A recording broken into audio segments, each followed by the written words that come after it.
Hello everyone, Lilibet here for another business talk. So the topic today is what kind of business is this? So this is like a franchise model business. Ang nakanindot ni aning business nato kay i-compare nato kung mag-open ta o franchise lane sa McDonald's or Jollibee.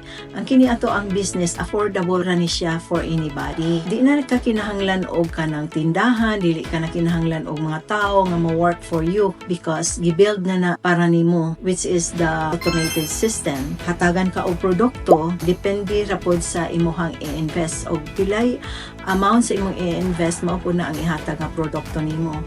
Whereas kung open ka og kanang franchise lane sa McDonald's or Jollibee which cost like millions, talagsa rin maka-afford ni ana. And then kinahanglan kag tindahan, kinahanglan kag mga tao na kay produkto.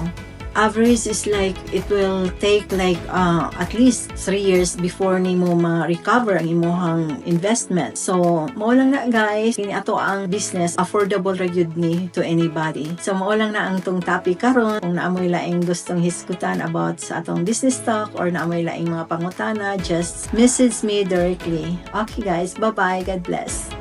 Ready to turn your passion into profits? In this live webinar, we'll show you how to build a thriving online business from scratch. Don't miss out on your chance to learn the secrets of success.